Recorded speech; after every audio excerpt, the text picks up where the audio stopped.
Então, quer dizer, 2018 foi realmente um ano de muitas mudanças, né? Tivemos a mudança de presidência e com isso veio muitas e muitas outras mudanças. Agora, será que essas mudanças foram para positivo ou para negativo? É isso que vai me ajudar a responder hoje, aqui no nosso programa Speakers de hoje. Então, pessoal, estamos prontos? Olá a todos, sejam muito bem-vindos a mais um programa Speakers. Eu sou a Euleli de Brito e hoje nós vamos falar sobre um assunto que eu acho que muita gente já tem comentado aí em casa também, que é sobre política. Nós já estamos na reta final do nosso ano, então por isso nós aqui da produção dos Speakers decidimos fazer um resumo político. E para nos ajudar nessa missão temos aqui Faria de Cameria, que é comentarista e analista político também, não é? Exatamente. 2018 com certeza foi um ano marcado pelas mudanças políticas que ocorreram no nosso país e uma delas, e a mais importante, foi a nossa mudança de presidente. Até agora, como é que tens avaliado o processo, né, de mudança de presidente? Olha, era um momento, era uma mudança que já devia ter acontecido há algum tempo. A análise que tenho sobre essa mudança é de que ela é positiva. Chegou um bocadinho tarde, não é? Um bocadinho atrasada, mas foi uma mudança que todos nós precisávamos. Era necessário um novo ar, uma nova forma de pensar, de governar, etc, etc. E até agora, quais são as principais, fazendo assim uma comparação, Exato. do nosso antigo presidente, José Eduardo dos Santos, e o novo presidente, quais são as principais diferenças que conseguiu ver nesse período de tempo? Olha, nesse período, estamos a falar de cerca de um ano, uma das principais características que se ressalta no governo de João Lourenço é a sua abertura para a sociedade civil. Não é? Na antiga governação, tínhamos uma governação onde não existia o emissor nem o receptor, existia apenas o emissor. Ou seja, o antigo presidente tinha uma governação, não é, muito característica própria, onde ele dizia as coisas e a população ouvia. Já na governação de João Lourenço temos uma governação mais inclusiva. A João Lourenço dá-se inclusive o luxo de receber jornalistas para perguntarem o que quiserem e de ouvir a sociedade civil. Essa é das principais diferenças entre a governação anterior e a nova, agora liderada por J.Lo. Assim que João Lourenço entrou, uma das coisas que temos notado são as viagens. Como é que... Para que servem, assim, explicando para o pessoal lá de casa, essas viagens têm tido, qual é o principal propósito? Olha, o principal propósito dessas viagens de João Lourenço é, na verdade, criar uma nova imagem do país a partir do exterior. João Lourenço procura novos parceiros, procura abrir o país aos investidores estrangeiros, tanto privados como públicos. Na verdade, essas viagens têm essa importância. É uma forma de mostrar Angola, de mostrar a nova face da Angola, não é? E criar novas amizades que possam resultar em investimentos para o país. É isso que significam essas viagens. E até agora não é mero turismo. E até agora tem corrido tudo bem e a maioria dessas viagens ele volta sempre com algum empréstimo, a maioria delas não é algum empréstimo ou alguma promessa de investimento de certos países. Sim, é verdade. É que o mundo fora, tanto a Europa, a América, até mesmo a Ásia, eles sempre viram Angola como um país com grandes potencialidades para investir. Sabe que nós somos um país rico em petróleo e outros recursos minerais como o diamante. Então os países sempre desejaram fazer investimentos em Angola, mas até a entrada de João Lourenço, Angola estava fechada para quase tudo. O investimento privado era dificultado por leis que em nada nos ajudavam, mas prejudicavam. Por exemplo? Por exemplo, a lei do investimento privado era uma lei que fazia com que os investidores acabavam abandonando, fugindo de investir em Angola, porque a burocracia, o processo era tão demorado, tão complexo e era desvantajoso até certa medida para os investidores. Então já João Lourenço, ele faz com que tudo isso pareça bem mais fácil, deu abertura ao país, agora temos aí os vistos facilitados e a própria lei do investimento privado foi renovada para facilitar o investimento aqui dentro do nosso país. E falando um pouco dessa diplomacia que está acontecendo nesse momento aqui em Angola temos a visita da diretora-geral do FMI. Exatamente. O que nos diz essa visita? Olha, Christine Lagarde está cá em Angola, não é? E ontem discursou juntamente com o presidente João Lourenço, não é? A partir do Palácio Presidencial, do Jardim do Palácio Presidencial. A visita dela em Angola significa credibilidade, não é? Significa que as instituições, nesse caso, nomeadamente financeiras do mundo, começam a ver Angola com outros olhos. Então, a visita da própria, ou a presença da própria Christine Lagarde aqui em Angola vai motivar investidores estrangeiros, vai motivar o mundo a olhar a Angola com outros olhos. É uma forma de dizer, olha, nós, o FMI, com as nossas regras rígidas, não é? Estamos a apoiar Angola. Façam o mesmo. É isso que essa visita da diretora do FMI significa para Angola. É a nova credibilidade que Angola ganhou e investimentos. Ontem mesmo João Lourenço anunciou que já tínhamos dos 3,7 milhões, se a memória não me falha, já temos agora $1 bilhão, ou seja, 1.000 milhões de dólares já na nossa conta bancária. Mas será que esses empréstimos em algum momento podem vir a ser prejudiciais para Angola? Por exemplo, hoje, acho que um dos temas principais que vai se falar na conferência com o presidente será a dívida com a China. Sim, sim. Como é que esses empréstimos podem vir a ser benéficos ou mal para Angola? Para Angola. É o seguinte, todo empréstimo ele pode ser desvantajoso para um lado, no caso, para o lado de Angola.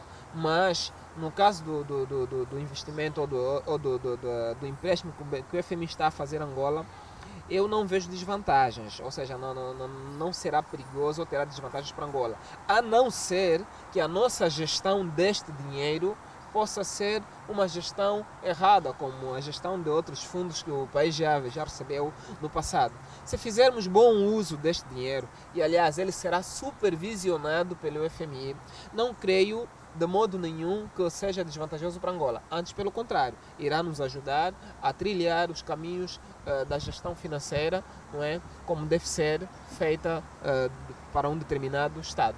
Mas no que concerne a outros países, não provoca uma certa dependência dos mesmos?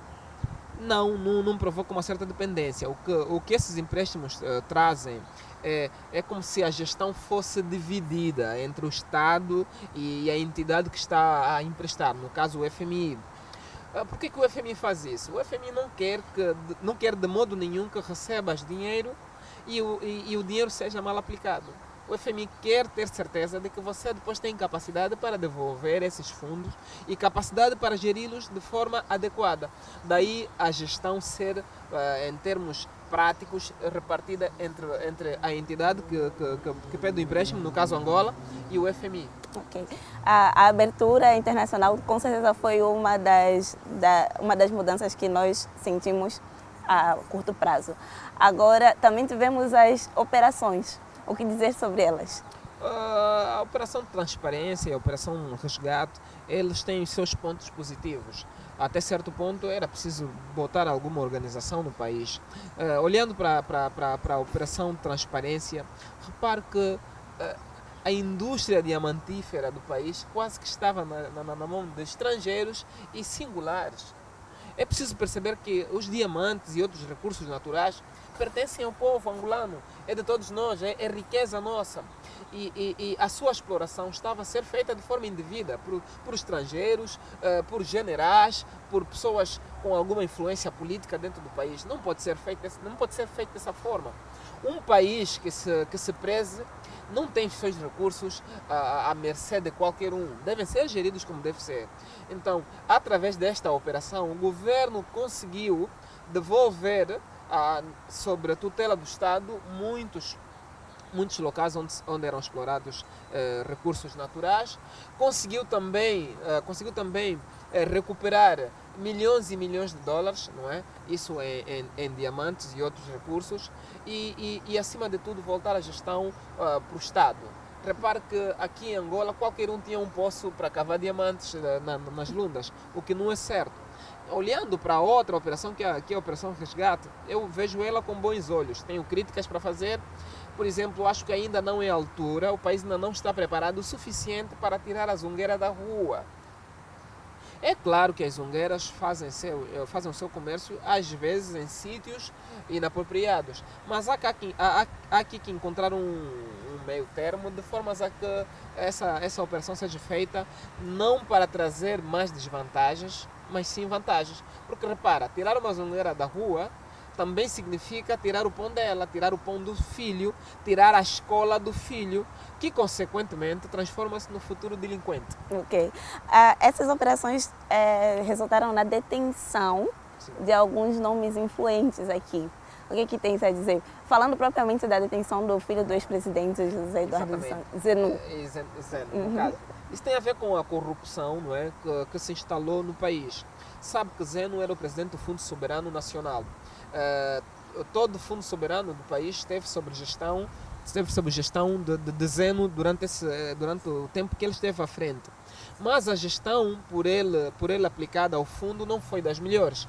O que motivou não é sua exoneração pelo atual chefe de Estado, João Lourenço. Consegue contextualizar assim, de forma bem rápida? Sim. Qual foi esse processo? O que eles fizeram que resultou nessa detenção?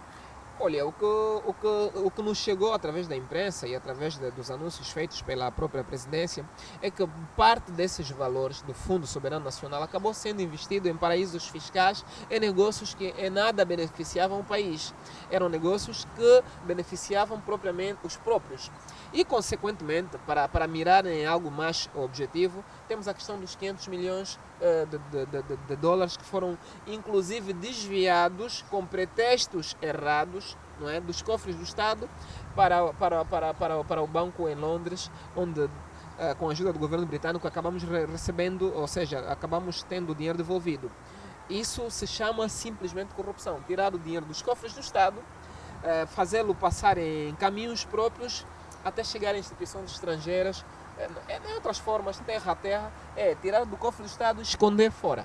Sim, então, como estava a dizer, então essa luta contra a corrupção, qual é a visão, qual é o resultado que nós sentimos sobre isso? Como é que a Angola agradece nessa forma? Olha, a população em geral, parece que ainda é cedo, não é? Ainda não começamos a sentir os efeitos desse processo, mas a longo prazo, não é?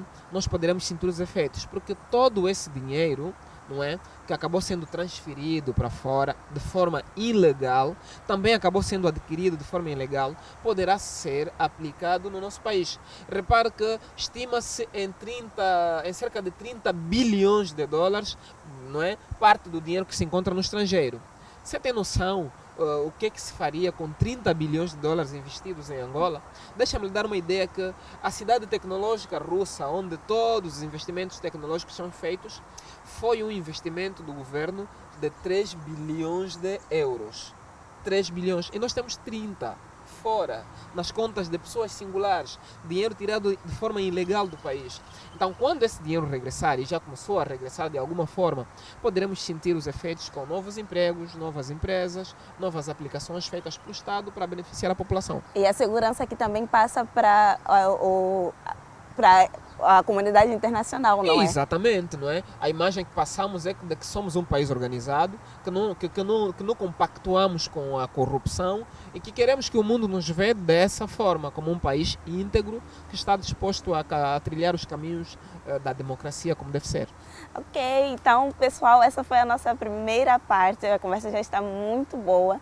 E para a segunda parte nós vamos falar um pouco sobre aquilo que se diz sobre a perseguição à família dos Santos. Será que existe?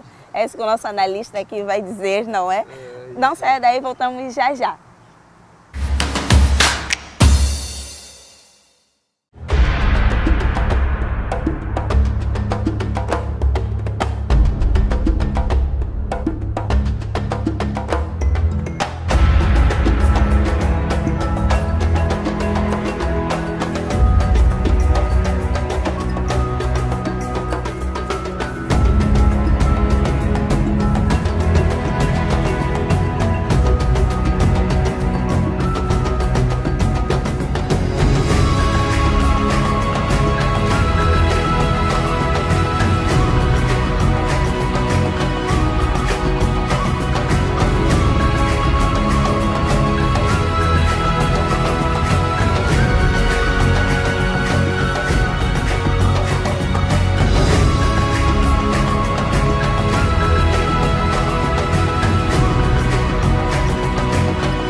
Estamos de volta para a segunda parte do nosso resumo político. Estou aqui com Faria de Cameria, analista político. E saímos com a promessa de falarmos sobre a perseguição à família dos Santos. Exato. Considera que existe uma perseguição? Não há nenhuma perseguição, nenhum ajuste de contas.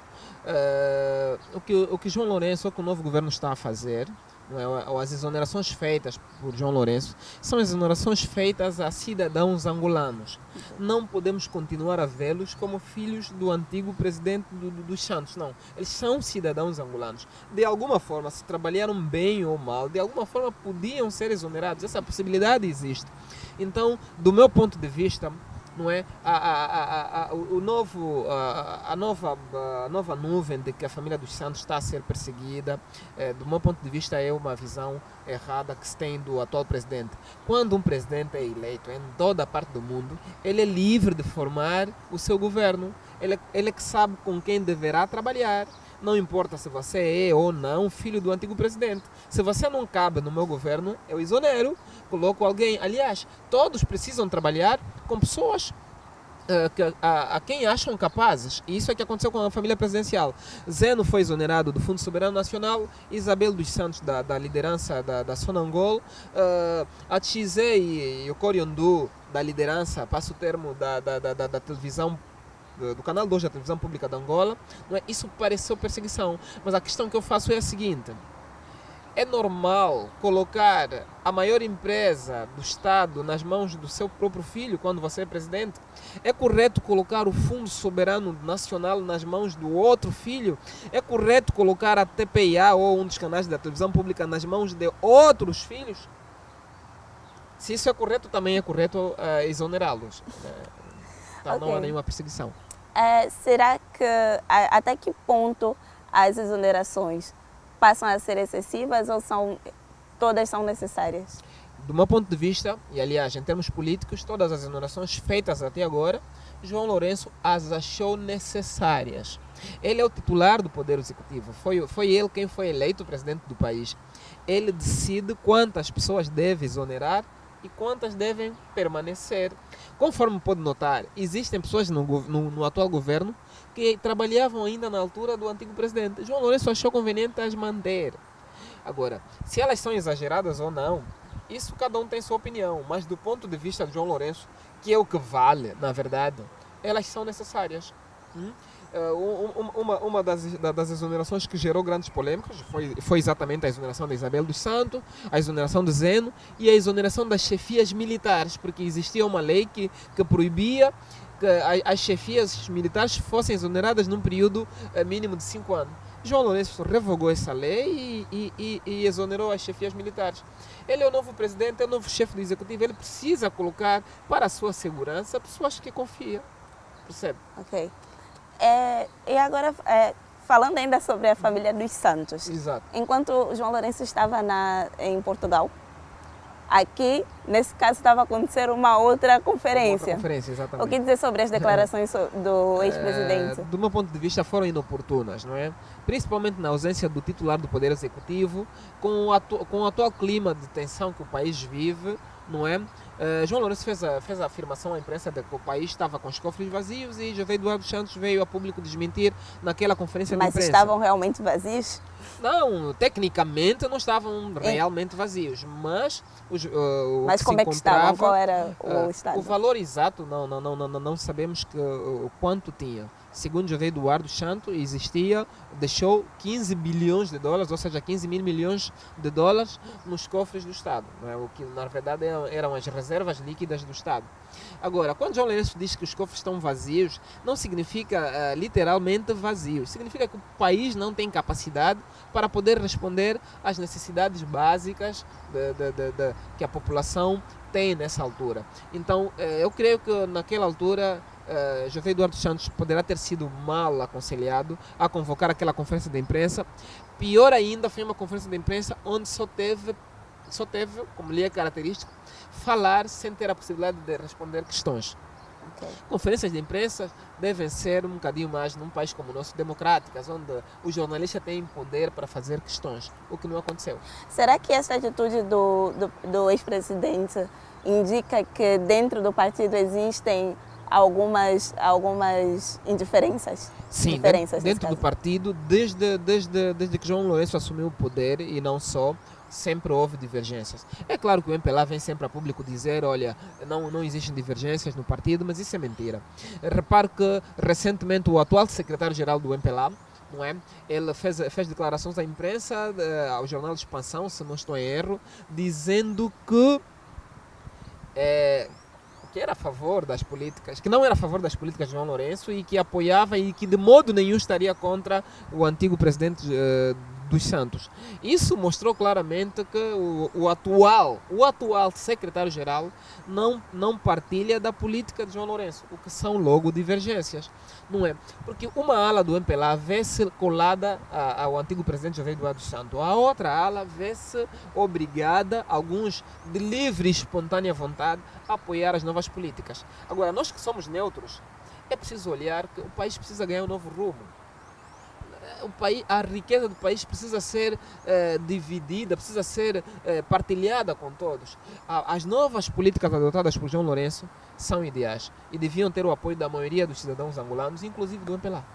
Naquilo que diz respeito nos últimos tempos tem se falado muito sobre os restos mortais de Jonas Savimbi. Sim, sim. Como é que isso vem à tona e o que isso significa exatamente para nós como sociedade? Olha, se me permite, ia começar com os restos mortais do general Ben, se me permite. Olha, é o seguinte, o que João Lourenço pretende fazer com a entrega dos restos mortais de Jonas Savimbi e também com aquele funeral com honras militares que o general Ben teve acesso, a imagem que João Lourenço quer passar é de que, olha, somos todos angolanos, a guerra terminou e é preciso que nos olhemos como angolanos. Não podemos continuar a olhar as pessoas como UNITA, o MPLA. Não, Angola não é UNITA, o MPLA. Angola é um país onde todos são livres. Então, João Lourenço quer mostrar que devemos nos reconciliar com o passado e que o passado precisa ser esquecido. Dali, o general Ben ter sido homenageado por João Lourenço, não é? E ter tido um funeral digno de um militar que inclusive já foi vice-chefe das Forças Armadas angolanas. Quanto a Jonas Savimbi, João Lourenço anunciou de que em 2019, não é, os restos mortais seriam exumados e que ele próprio se empenharia para que isso fosse concretizado. É um outro sinal político, dos maiores sinais políticos dados por J-Lo. Por quê? Porque mostra que a oposição também, os elementos da oposição também são cidadãos angolanos. E que Jonas Savimbi é Jonas Savimbi. Jonas Savimbi não pode ser visto simplesmente da perspectiva negativa. E quais foram os motivos de tanto tempo que não se dava uma resolução a esse assunto? Creio que os restos mortais de Jonas Savimbi eram guardados como um troféu a exibir, é uma forma de troféu. Também é uma forma de humilhar a própria oposição, de dizer, olha, o vosso líder morto, tombado em combate, está cá sobre nossa tutela e que vocês não podem fazer nada enquanto estivermos aqui no poder. Mas já João Lourenço trouxe outra abordagem. João Lourenço quer que isso termine, quer que Jonas Savimbi tenha um enterro, não é como deve ser, que o corpo seja exumado e que, como costuma dizer, dentro de alguns anos poderemos ver provavelmente uma estátua de Jonas Savimbi, porque ele não pode ser visto do ponto de vista simplesmente negativo, não. Jonas Savimbi é um herói nacional, custa ainda chamá-lo de herói nacional, mas juntamente com Agostinho Neto, Holden Roberto, Jonas Savimbi merece, não é, alguma consideração da parte dos angolanos, porque a guerra não foi a UNITA que fez a guerra sozinha. A guerra foi feita com o MPLA, não foi a UNITA que destruiu simplesmente pontes. No decorrer de uma guerra, todos nós somos forçados a destruir uma ponte de vez em quando achamos que o inimigo está próximo a nos alcançar. Ok. E agora, também falou-se muito sobre autarquias. Consegue explicar mais ou menos como é que é esse processo? Sim, a autarquias é o poder local, é a transferência do poder centralizado, não é? No Estado para o cidadão, para as localidades. Dessa forma, a gestão de certos recursos de cada uma dessas autarquias, desses locais, poderá ser feita internamente. Porque é o autarca, o indivíduo que vive as necessidades, que vive a realidade de cada município, que poderá ter uma visão melhor para a resolução dos problemas.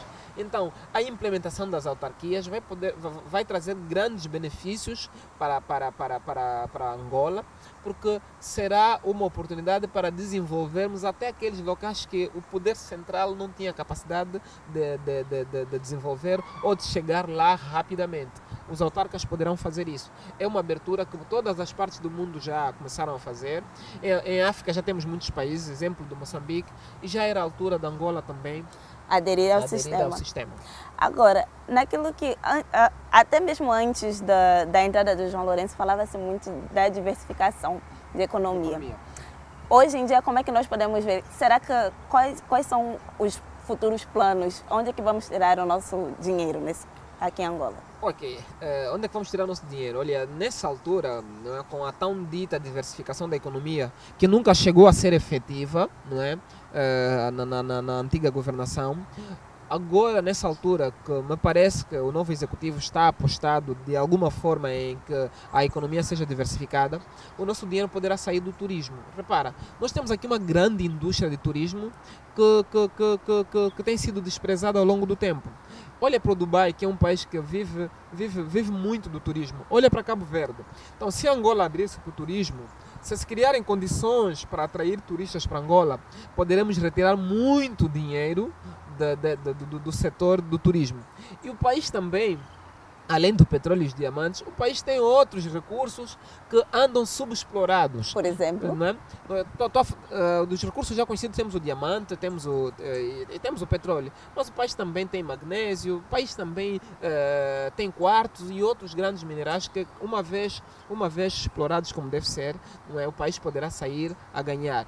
E as populações poderão ter uma agricultura também mais potencializada se o governo puder dar incentivos a essas pessoas. E quais são as medidas que o governo tem tomado para atingir esses objetivos? Olha, na atual governação, uma das grandes medidas foi a abertura do país, a facilidade com que certos países têm agora para entrar em Angola, a facilitação de vistos. A antiga burocracia que o país tinha, não é, passou a ser substituída por uma abertura cada vez mais abrangente. O cidadão europeu pode chegar aqui, o americano pode chegar aqui com mais facilidade. Não é? Essas visitas mais facilitadas poderão fazer com que esses estrangeiros conheçam as potencialidades do país, conheçam os locais, não é? E tragam seus investimentos aqui, tragam seu dinheiro para gastarem aqui nos nossos hotéis e, claro, nas nossas reservas naturais, nos nossos pontos turísticos. Por exemplo, repara, nós temos em Malange, no Ambo, em Malange temos as quedas de Calandula, que são subaproveitadas. Qualquer um chega, olha, faz suas fotografias e o governo em nada ganha com aquilo. Já imaginou se houvesse portagens à chegada de Calandula? Todos os carros, todos os indivíduos pagariam alguma coisa que podia ser revertido diretamente para os cofres do Estado e ser investido em Calandula ou em outra parte qualquer da Angola. Então, essas são as formas que o governo pode ter, pode implementar de forma a conseguirmos mais dinheiro. E esses são os passos, a abertura que o país está a ter, a nova imagem que o país está a ter para se alcançar esses objetivos. Ok. Epa. Até agora estamos aqui só mil maravilhas. Acho que para o próximo bloco nós vamos falar um pouco acerca do que o que estava a faltar esse tempo todo para as coisas não andarem e também falaremos um bocadinho sobre o encontro com os revus. Eu volto já e até lá.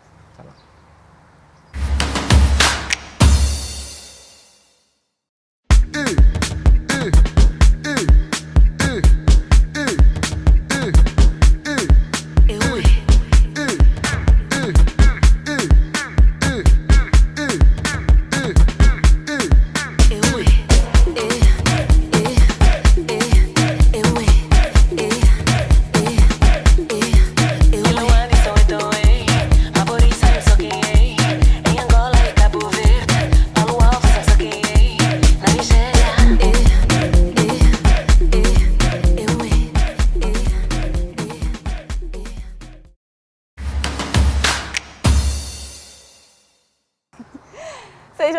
bem-vindos de volta à terceira e última parte do nosso programa Speakers. Se você ainda não deixou o seu like, o seu comentário, não marcou aquele teu amigo que é expert em política, faça já isso, estamos à espera, assim, nos ajuda a crescer bastante. Agora eu quero saber, logo no início da governação do João Lourenço saiu uma pesquisa em que se dizia que o João Lourenço tem aceitação de 93% da população angolana. Sim. Será que hoje ainda ele mantém esse status? Olha, esse anúncio foi feito pelo Jornal da Angola na altura, de que a aceitação de J-Lo rondava entre os 93% da população. Eu creio que de alguma forma, nessa altura, com a Operação Resgate, não é? Eu creio que essa percentagem deve ter baixado lá para os 90% ou quem sabe até 87%, 89%. Porque do ponto de vista de certa camada da população, a Operação Resgate foi prejudicial para eles. Então essa camada da população não é pequena, é enorme. A Angola é maioritariamente composta por cidadãos que passam um dia com menos de $5 no bolso. Então, boa parte dessa população, com a Operação Resgate, creio eu, deve ter mudado de opinião em relação à governação de João Lourenço. E essa percentagem de 93% é capaz de ter baixado para 90% ou 87%, como disse. Já referiu aqui que acha que a Operação Resgate, no que tange à perseguição à venda ambulante, é errado, na sua opinião? Na minha opinião, exato. Para além disso, quais são as outras ações que acha que não estão assim muito corretas? Não, olha, eu me fixo exatamente no combate à venda ambulante, porque acho que, da minha opinião, não está correto. O país não está preparado ainda para tirar a zongueira da rua, para tirar aquele negócio informal da rua de um dia para o outro. O país precisa criar condições para que isso seja feito de forma gradual. Agora, um outro aspecto que tem a ver, que eu acho que não está de todo correto, tem a ver com o fechamento de certas igrejas. Não é? É o seguinte, é claro que existiam aqui muitos comerciantes da fé. Muitas igrejas eram realmente simplesmente negócios, não tinham nada de igrejas. Mas também é importante dizer que muitas das igrejas que estão na lista das que devem ser fechadas ou que foram fechadas, já eram igrejas até certo ponto bem estruturadas. Só não cumpriam com um requisito do número de, acho que são 100.000 assinaturas que o governo pedia, mas já eram igrejas homogêneas, que de alguma forma podiam ser mantidas ou podiam ser ajudadas a se legalizar. Não pertenço a nenhuma dessas igrejas que eu digo que deviam ser ajudadas, até porque eu sou membro de uma igreja já legalizada, mas consigo ter uma visão também, não é, um bocadinho mais alargada. Esse é um outro aspecto que eu acho que devia ser ponderado até certo ponto, mas que era a altura de fazer um stop, ou de dar um stop às igrejas, a certas igrejas, na verdade já era sem tempo. E na sua opinião, o que será que fazia com que, de certa forma, não andassem as coisas aqui? Porque hoje nós conseguimos ver que, querendo ou não, levantou uma luz de esperança no fim do túnel. Exatamente. Nós podemos ver que hoje em dia a comunidade internacional já nos vê com outros olhos e que até o próximo ano Luanda será oficializada como capital da paz. Exatamente. O que acontecia antes que hoje acontece em tão pouco tempo? Exato. Olha, o que impedia essa avalanche de mudanças positivas em Angola não é nada menos do que vontade política. Foi a falta de vontade política, não é, que fez com que o país continuasse parado conforme estava. A falta ou seja, a vontade de proteger os interesses de uma elite em detrimento dos interesses da população fez com que o país continuasse parado. Repara, nós já devíamos ter aberturas em termos de turismo e integração econômica com países, por exemplo, como a África do Sul. E não tínhamos porque em 2013 Angola disse não à África do Sul quando esta propôs a abertura, não é, para uma integração econômica mais efetiva. Por que Angola negou na altura? A justificação foi de que o país não estava preparado para tal. Mas isso será verdade? Não. No meu ponto de vista, a elite é que não estava preparada para receber concorrência. Porque quando dizemos que vamos nos abrir em termos de integração econômica, por exemplo, com a África do Sul ou com outros países, significa dizer que certas empresas sul-africanas virão competir de igual para igual com Angola, com as empresas angolanas. Na verdade, o que nós não queríamos era que houvesse concorrente para as empresas dos nossos filhos, que houvesse concorrente para as empresas dos nossos amigos. Então, nós protegíamos os nossos interesses, os interesses da elite, e não protegíamos o interesse da população no geral. Então foi essa falta de vontade política que fez com que a Angola continuasse parada. Já hoje, não. Hoje você não vê filho nenhum de João Lourenço a ocupar cargos de grande destaque. Essa foi a grande mudança. João Lourenço hoje parece estar, ou seja, a imagem que nos está a dar é que está interessado no país no seu todo, não numa elite. Aliás, ele disse agora na tomada de posse como presidente do MPLA de que castigaria todos, não importa quem seja, se eram membros do MPLA ou não. Inclusive, pela primeira vez, vimos um líder do MPLA apontar o dedo aos membros do partido. O MPLA era intocável, tudo que faziam era certo. Ninguém ousava dizer que aquilo ou isso que o MPLA fez está errado. Será que, tocando nesse assunto, Claro. será que podemos desassociar a imagem do João Lourenço com a imagem do MPLA? Sim, de certa forma podemos, porque até hoje, nesses anos todos, o MPLA não estava acostumado a ser criticado, a que um membro dentro do partido apontasse o dedo ao próprio partido. Agora já não é um membro qualquer, não. É o líder do partido, o presidente do partido a dizer que isso está mal. Isso é inédito no MPLA. Nota que João Lourenço tem dado vários sinais de melhorias. Ainda mesmo quando da sua tomada de posse como presidente do MPLA, João Lourenço fez uma afirmação que deixou muitos integrados. João Lourenço disse na altura que era com prazer que ele tomava, tomava a liderança do partido, ou seja, se tornava no 5º presidente do MPLA. Aquilo foi um balde de água fria, tanto para a imprensa como para a população geral. 5º presidente do MPLA. Nós só conhecíamos Agostinho Neto e o José Eduardo Santos. Não. Existiam outros grandes líderes que nem sequer o nome você ouvia falar. Então, a abertura que João Lourenço traz é outra, é vontade política. É isso que faltava na antiga administração. Agora, falando de abertura política, o que dizer sobre esse encontro que aconteceu há poucos dias com os revus? Olha, esse encontro de João Lourenço com os revus foi um outro passo genial da parte de J-Lo, não é? Nós vivíamos... Começa por explicar Claro. quem são os revus, né? Os Ok, 17 mais pronto, 2, claro. né? Temos os 17 mais 2, que são aquele grupo de jovens que estiveram detidos por algum tempo, não é? Acusados de estarem a orquestrar, não é? Questões, ou seja, situações perigosas para a nação, não é? Mas que depois acabaram sendo libertados, não é? Estou a falar de Lote Beirão, não é? E companheiros, que são os 15 mais 2. Agora, de um modo geral, os ativistas recebidos agora, estamos a falar de Lote Beirão, estamos a falar nomeadamente de Rafael Marques e outros. Essa abertura ou esse encontro com os revus, vamos todos chamá-los de revus já agora, os ativistas sociais que foram recebidos, passa aqui o termo, não é? João Lourenço está a dar uma nova abertura. João Lourenço está a dizer à população, ao país, de que, olha, não importa qual é a cor da tua camisola, o que você tem a dizer eu quero ouvir. Não é?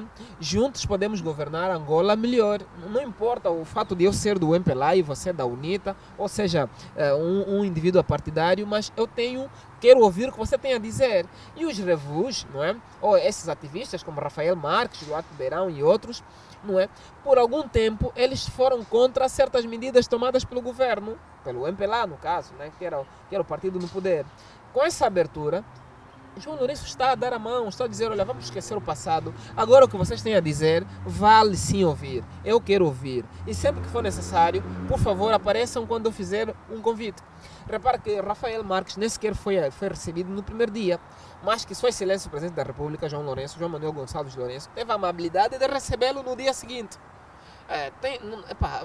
Foram gestos dignos de um chefe de Estado que João Lourenço não é? Mostrou. E sem falar que também quer passar aquela mensagem de que a oposição não necessariamente deve ser inimigo. Não, a oposição não é inimigo. A oposição na verdade devem ser encarados como parceiros. São todos angolanos, sabe? Aqui ninguém tem no seu bilhete escrito filho da Rainha Zinga ou de Angola Quiloás ou Bula Matade. Não, não. O país é de todos nós. E todos nós temos que ser, temos que ter oportunidades para falar, oportunidades para ser ouvido, etc, etc. Ok, disse que o João Lourenço negou a proposta do próprio filho de gerir e criar uma empresa de aviação. Será que... Como é que podemos ver isso? Olha, sinceramente falando, esse é um assunto que não acompanhei. Mas caso tenha acontecido, era de esperar. Né? Tudo que João Lourenço não quer hoje é que seja comparado à antiga administração. Se ele exonera Zeno, exonera Isabel dos Santos, ele não quer permitir que o filho crie uma empresa nesse setor, porque de algum modo esse filho ou essa empresa terá privilégios, não é? Que ele acha que não são corretos. Então eu acho um passo genial. É importante que o líder africano perceba que o país não é sua propriedade. O país é de todos nós, não é? Todos aqui nesse país, ou seja, nesse país existe muita gente que tem habilidades. Os talentosos, os empreendedores, não são só os filhos de ministros, de presidentes, não. Existe uma série de empreendedores, jovens geniais, todos precisamos de oportunidades. Então, se João Lourenço tomou essa decisão, caso esse assunto tenha ocorrido, eu bato palmas e era de esperar. Até que ponto é que nós podemos analisar essas medidas do presidente como algo que não é, que seja algo só assim, um pano... Uma fachada. Exato. Como é que podemos considerar que não, isso realmente é algo que vai nos trazer benefícios, ele está fazendo em prol do país, ou simplesmente para melhorar a imagem dele e do partido? Olha, é o seguinte... O que me faz crer que toda essa avalanche de mudanças não seja uma fachada, não é? É o fato de João Lourenço, não é, nos seus discursos, falar isso de coração e atacar quem acha que está errado, inclusive membros do MPLA. O fato de João Lourenço travar uma luta, declarar guerra à corrupção, não importa qual a cor da sua camisola, isso é prova mais do que suficiente de que isso não é fachada. Você acha que João Lourenço ia se meter numa fachada tão perigosa como essa? Os marimbondos. Exatamente, tão perigosa como essa? Não. Isso não é apenas uma fachada. Isso é mesmo vontade política, vontade de mudança. Mas nós temos que estar consciente de que boa parte dos benefícios dessas mudanças não acontecem do dia para a noite. Dali que certa camada da população ache que isso é simplesmente fachada. Não, não é fachada. Por quê? Acham que é fachada porque ainda não começaram a sentir os efeitos, ou seja, as vantagens dessas mudanças. Mas as vantagens levarão algum tempo para que possam surgir. E como, agora para fechar já, como analista político, como vê que... como será o final desse mandato? Como você acha que vai ser o resultado final desse mandato presidencial? Olha, eu acho que o final desse mandato presidencial terá um sabor agridoce. Para alguns será tão amargo quanto não esperavam, e para alguns será bom. Eu creio que no final do mandato poderemos ter uma Angola nova. Aliás, já temos uma Angola nova. A credibilidade que começamos a ganhar, as visitas de instituições como o FMI, o discurso aplaudido de Sua Excelência João Lourenço no Parlamento Europeu e depois em Nova Iorque, na sede das Nações Unidas, toda essa nova visão, essa nova cara que Angola está a ganhar, creio eu que no final do mandato poderá ser reforçada. Terminaremos com um país com maior credibilidade, terminaremos com um presidente que a população vê, ou seja, que o mundo vê como um chefe de Estado digno de uma nação como Angola. Repara que, inclusive, algumas publicações mundo afora elegeram João Lourenço como uma das pessoas mais influentes do mundo. Não é todos os dias que isso acontece com um governante angolano, com um governante africano. Então, no final do mandato, desse primeiro mandato, teremos uma Angola nova. Caso João Lourenço permaneça até o final do segundo mandato, não tenho dúvidas, teremos uma Angola 2 vezes melhor da que temos agora. Só precisamos saber que o país esteve durante 30 anos sobre uma governação. O país está amarrotado, o país está desarrumado. E isso não se arruma do dia para a noite. Também é importante aqui dizer que é claro que a antiga administração não cometeu apenas erros, também houve coisas positivas que foram feitas pela antiga administração, mas que acabaram sendo, sujas, acabaram sendo eclipsadas pelas grandes falhas que se cometeram nos últimos anos, onde cada um tirava dinheiro, levava daqui e dali. Tá? É importante que os filhos dos nossos governantes, e deixar agora uma mensagem para eles, se apercebam que o país não é vosso, o país é de todos nós, e que as consequências pelo que se fez está agora aí a ser vivido. Há pouco tempo disse que previa que talvez, só talvez, o presidente pudesse se desassociar completamente do partido. Sim. Por quê? É o seguinte, há a probabilidade de, no final do seu mandato, né, lá para o segundo mandato, há a probabilidade de João Lourenço querer concorrer, quem sabe, não é? Caso a nossa Constituição o permita, de forma independente. Repara que o respeito que João Lourenço ganhou hoje, o respeito que ele ganhou, já não é só por ele ser membro do MPLA. Repara, na altura que votamos, na verdade nós votamos mais no MPLA do que em João Lourenço. Tá vendo? Mas agora nós apoiamos mais João Lourenço do que o MPLA. Então é provável que no futuro o João Lourenço, caso a nossa Constituição permita, possa inclusive chegar a concorrer a título pessoal. E qual é então a mensagem ou o seu... Deixa uma mensagem para o pessoal lá de casa que acompanha a política e não está entendendo muito bem o que está a se passar. É o seguinte, para o pessoal lá de casa, é importante que saibamos que o país começou a mudança há pouco menos de um ano, não é? E que é importante que a gente saiba que o país não vai mudar do dia para a noite. É verdade, estamos ansiosos, queremos empregos, queremos estradas boas, queremos oportunidades de crescimento, mas isso é um processo. Conforme já sabemos, destruir é fácil. Construir leva muito mais tempo. Então, essa é a mensagem que eu tenho. E ao Presidente da República também gostava de deixar uma mensagem de que nos orgulhamos de boa parte das atitudes, dos passos que o atual Executivo está a dar sobre sua liderança. E que esperamos que tudo o que está a ser feito possa ser feito cada vez com mais força e rigor para criarmos uma Angola melhor. Desejo a todos os angolanos, em especial aos seguidores da Teletona TV, um feliz ano novo. Um próspero ano novo, que todas as metas estabelecidas em 2017 que não puderam ser concretizadas possam sê-los em 2019. E a todos os seguidores da Teletona TV tenho mais uma mensagem a deixar. Cada dia mais, se acheguem um bocadinho mais a essa televisão que a todos os angolanos orgulha bastante. E é com essa mensagem muito bonita, muito obrigado, Faria. E que nós deixamos vocês com promessa de voltar. Nós ainda voltamos esse ano, então não vou falar ainda Feliz Ano Novo. E é isso, eu espero vocês para o próximo programa. E até lá, um beijo grande no coração de todo mundo. Tchau!